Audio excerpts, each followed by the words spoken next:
Welcome to your Level 3 training course, everyone. I want to thank you all for the hard work you've put in at Level 2, and I'm so glad that you've decided to continue your training. So let's get started. I just want to do a little review with everyone before we start the new material. You've all gotten lots of practice now going in and out of the kennels with the dogs, waiting for calm behavior, which is all four paws on the floor. And another key concept you've all been using from Level 2 is the body block. And you've been using this technique to get into the kennels without the dogs getting out. Our Level 3 volunteers have been seeing lots of improvements with leashing up the dogs for walks. So good work to all of you guys. The work you've put in at Level 2 is really paying off. Of course, with every level of training, we always want to talk about body language with animals because as the slide says, dogs don't use words. And I know you've all been using your observation skills already, but reading body language is going to become even more important as you start taking the dogs out of their kennel environment and working with them in other areas in the shelter. Most shelter dogs quickly come to learn that their kennel is a place of safety. But when you pull them out of their kennel to work in other areas where, for instance, there are more distractions or other dogs are present, you need to be paying even closer attention to the behavioral cues and the body language that you're receiving from the dog. So let's review this video on body language together to just refresh ourselves on how dogs communicate.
Okay.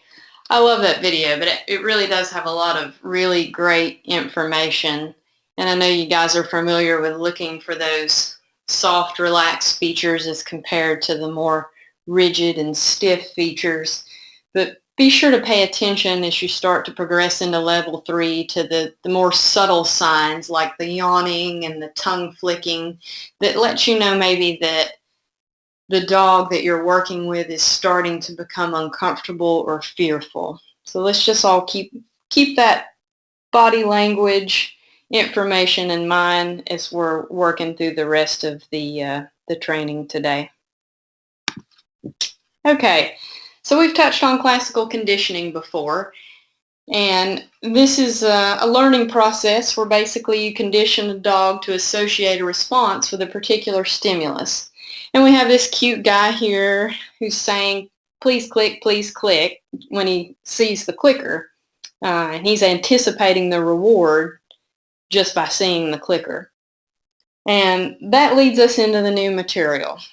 At level 2, you were waiting on the dog to do a particular behavior on its own, like, for instance, to be calm and put all 4 paws on the floor. And then you would click and treat. The difference is, at level 3, you're going to be doing reward training. So now you're going to be asking the dog for a particular behavior or giving a verbal cue to the dog, like to sit.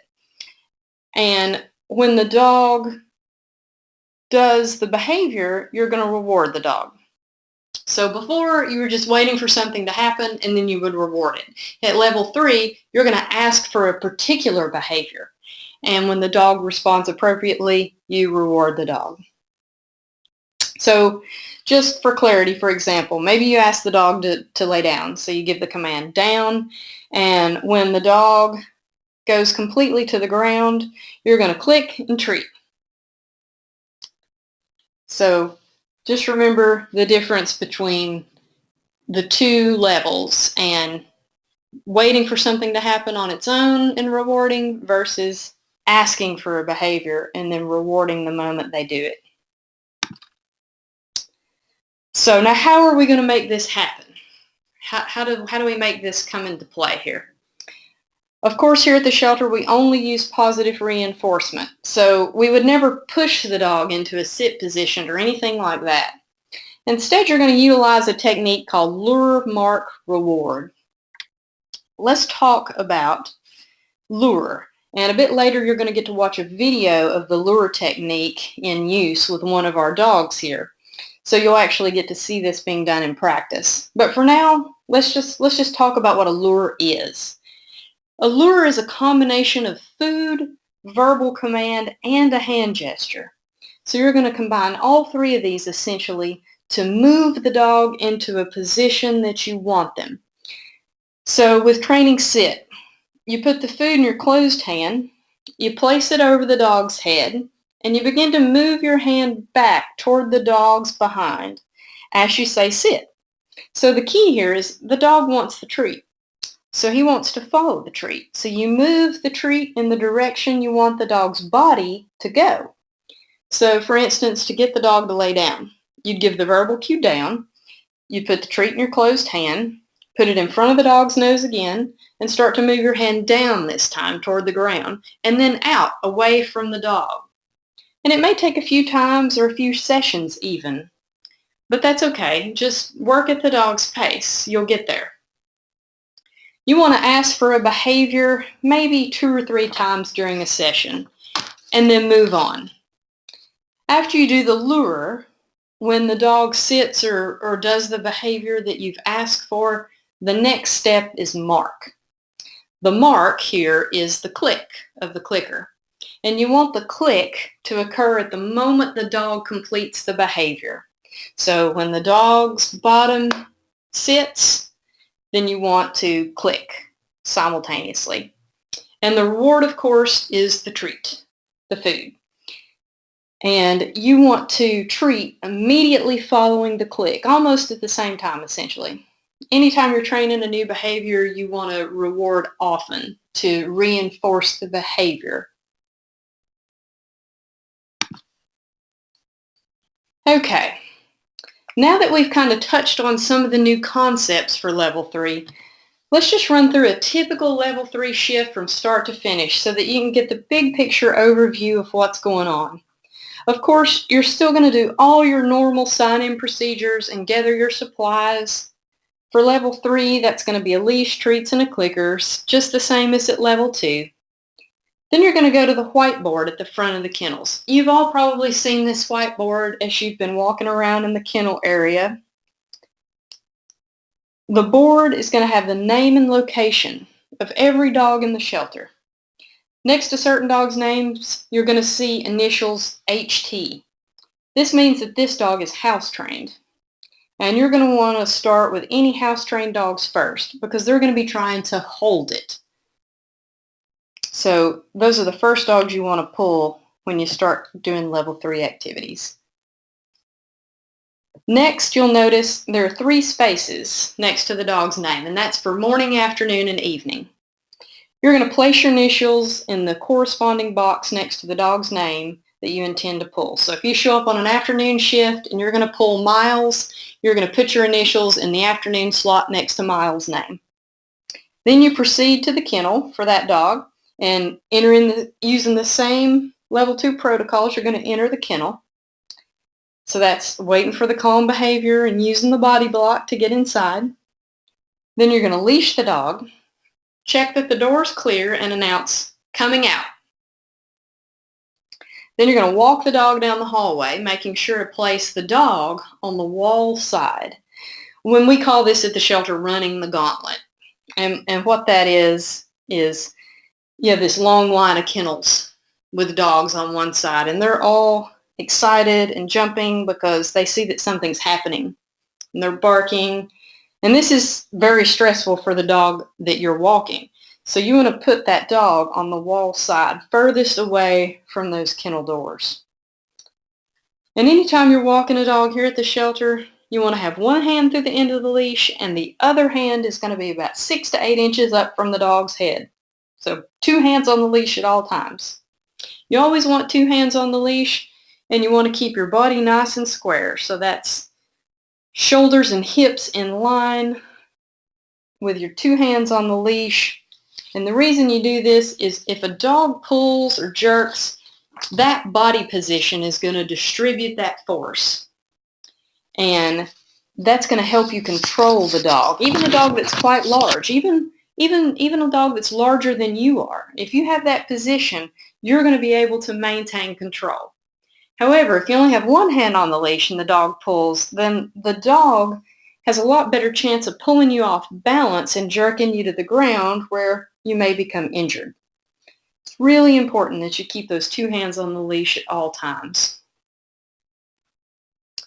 Anytime you go out a door with a dog, you always have to check to see that the entryway is clear and then announce either coming in or coming out. And you want to do that in a voice that's loud enough that someone on the other side can hear you, so that if they're approaching the door with their dog, they know to stop and back off and let you come out.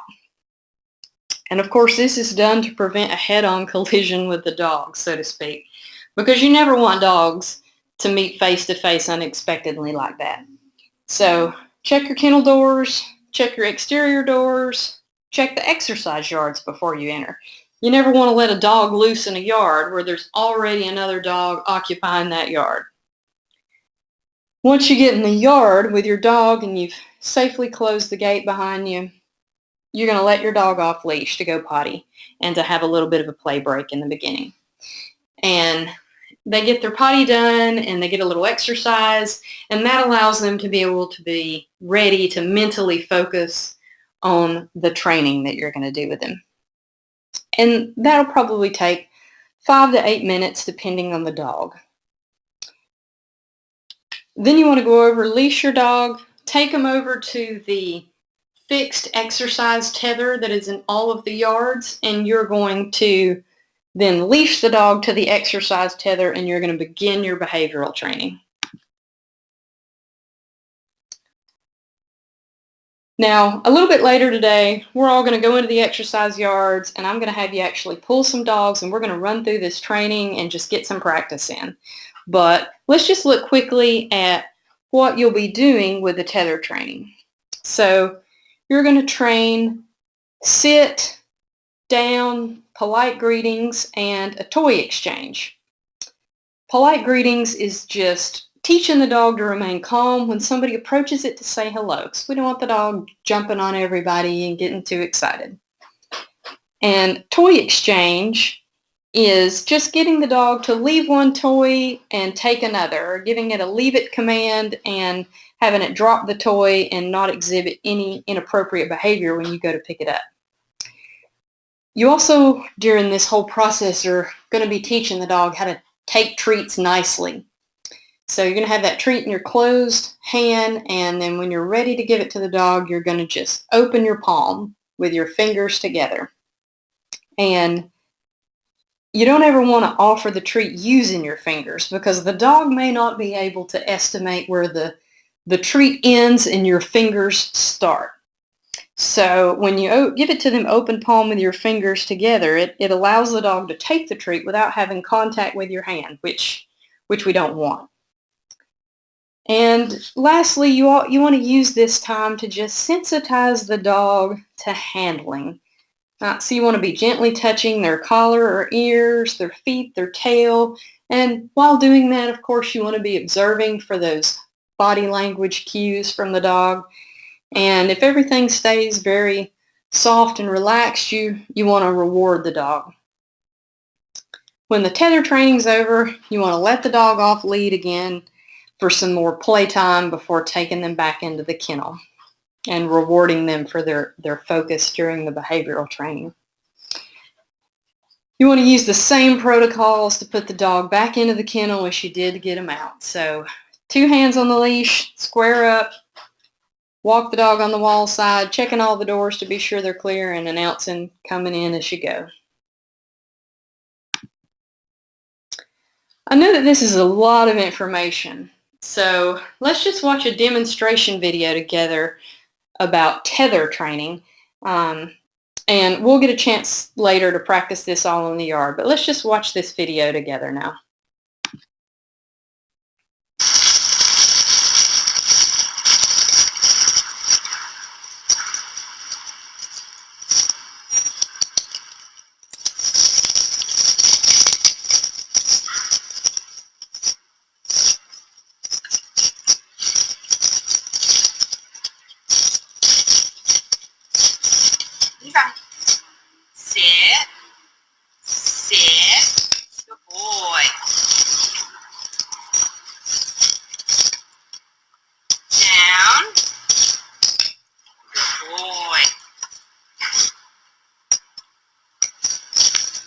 And those 2 were the lure there. And here goes the polite greetings. Hi! Hi, Levi! Good boy! Good boy!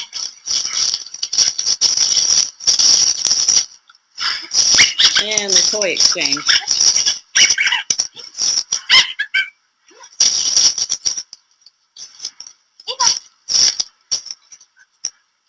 And you see Levi's not really interested in the toys.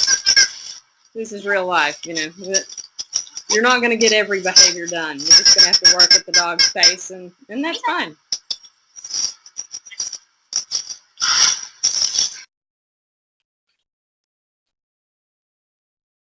Okay.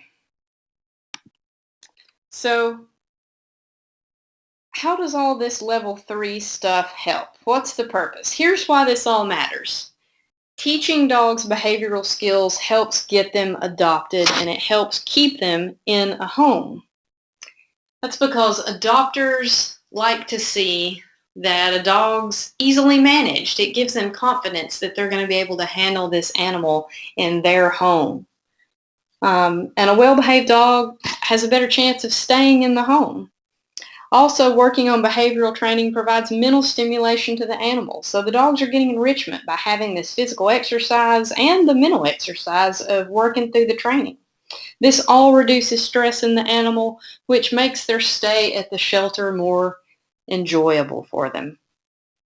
So the level 3 work you do is very important to everything that we do here at the shelter. And it's very important to the dogs.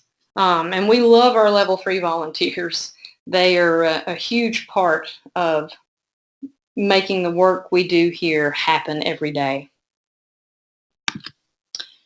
So let's just review some safety pointers for level 3.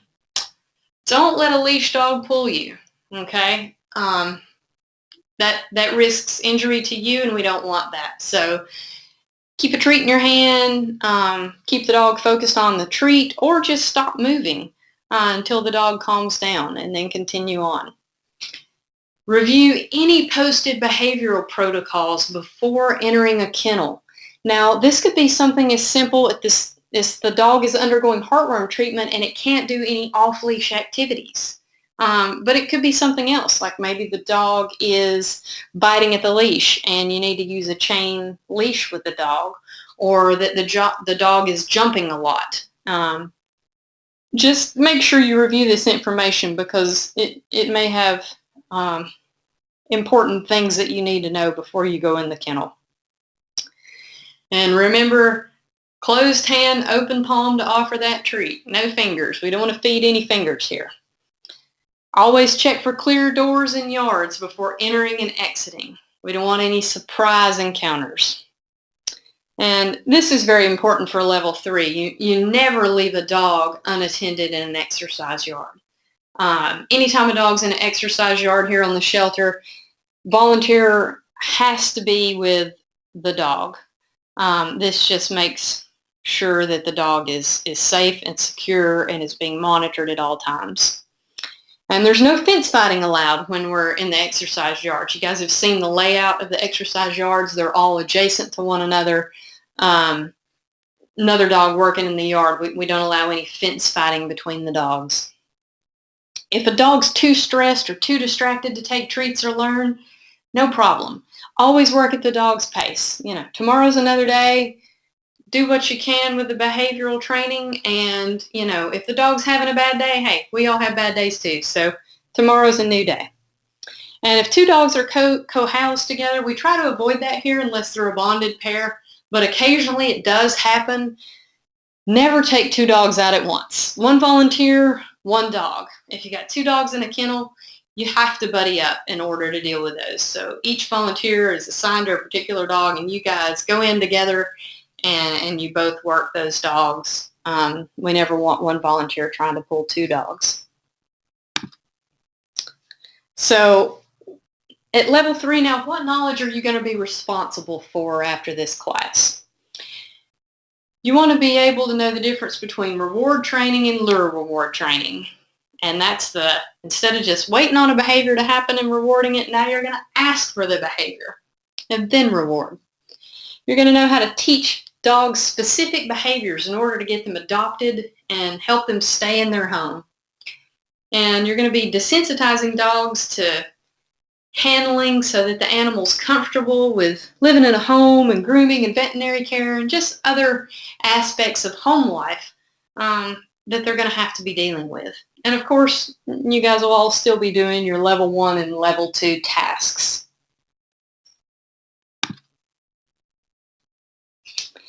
Okay, so time for the fun stuff. What are the great things you're going to get to do as a level 3 volunteer? And the first one on the list there is you get to participate in off-site adoption events. Now, if you guys have never been to one of the adoption events here, this is really a wonderful benefit of being a level 3 volunteer.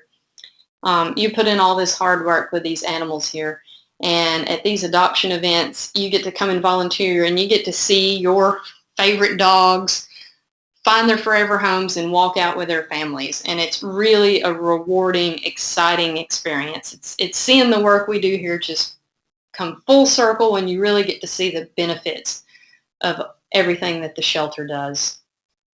Another great benefit of being a level 3 volunteer is you can check your favorite dog out for a day away shelter break. Say your favorite dog is Velvet or Miles, and you want to go pull that dog for the day. You guys can go spend the afternoon at the beach. You can go for a hike. You can go play at the park. You get to take photos, or we encourage you to take photos and videos of your day, and we'll be happy to feature those on our website. And it's a great treat for the dogs. It gives them a chance to just get away and forget about the kennel environment for a little while and get out and do some things that they would do in an adoptive home. So it's great for everyone. And then, of course, at the end of the training today, everybody is going to receive their Awesome Paws Level 3 badge. Okay. I want to run through a few scenarios with you just to kind of get you thinking about how to pull all this information together. So take a moment to read scenario number 1, and then let's talk about what you might do.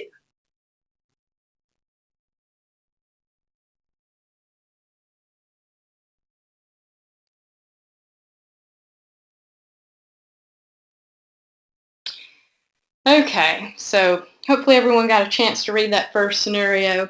And we have this nice image of Buck running loose here with this sly grin on his face. And this will happen to you. You'll have a dog get past you at some time when you're trying to enter that kennel. So now's the time to really think about what are you going to do. So maybe you can grab for the dog's collar before they get completely past you. If that doesn't work, then now you're dealing with a loose dog. And the first thing you want to do with a loose dog is you want to let everyone else in the area know. So you want to yell out, "Loose dog." And if another volunteer staff member is available, they're going to come help. The worst outcome here is that another dog is also going to be out and the two dogs are going to meet. And what happens sometimes is an impromptu playgroup starts. But sometimes, you know, not all people mix, not all dogs mix. So sometimes there might be an altercation. Most important thing here is never get between two dogs that are engaged. We've got air horns stationed throughout the kennels. You can sound one of those and that will summon help to the area immediately. We never want to volunteer to get in a situation where we have two dogs engaged like that in an altercation. We have behavioral staff here and they are the ones that will handle the situation from there. They are the ones who are responsible for getting those two dogs apart and getting them back into their kennels. But the point of this scenario really, hopefully, is to get you to think about what you would do in this situation, but even more importantly, how you want to work to prevent the situation. Okay. Scenario number 2. I'm going to give you a few minutes now, and this is actually 2 slides, so we'll let you go through the first slide and then the second.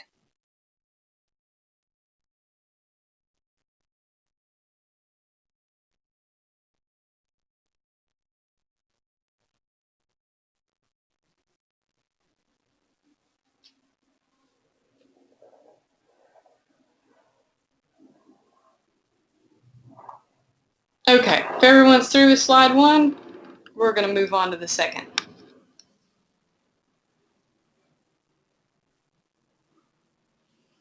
Okay, so poor Daisy. I mean, look at our body language there. Our body's very stiff and our head's back and our eyes are closed and our ears are hard. Everything about Daisy is saying, I am terrified. So what do you do? Let's kind of talk through this one together. Okay, first of all, this is a real event, and this happened to me at Mega, one of our large regional adoption events. A situation like this is an important time to think about those skills that you've developed in reading body language. You want to look at the dog's eyes and ears and determine, can you safely approach Daisy right now? You know, she's backed herself into a tight space by this table, so you want to be sure she's not feeling threatened. If you can approach her safely, perhaps you could try to reassure Daisy, try to comfort her. If you can get someone else to maybe bring you some really high-value food, like some chicken or some peanut butter, you can always try to lure her out or distract her while maybe you get a second lead around her and you and another person try to walk her out. What you don't want to do here is you don't want to push Daisy before she's ready. because everything about her body language is saying she has reached her limit. As it turned out, I was able to approach the dog in this scenario, and I was able to speak very softly and calmly to her and start to pet her and just gently reassure her, and she eventually came out on her own. However, you must let the dog tell you what it can handle in that moment, and your job here, and really the point of this scenario, is for you to be able to interpret that information, that body language information that you're getting from the dog. You want to interpret that information correctly and then act on it. Okay, so this is our last scenario before we're going to go out and pull some dogs to practice on. So let's just go through this last one together. You pull Jesse, a 55-pound, 1-year-old male terrier mix, for a training session. You've completed the potty break and the tether work. Jesse is off-leash playing. Another volunteer brings Moose, an 80-pound, 3-year-old male shepherd mix, into an adjacent exercise yard.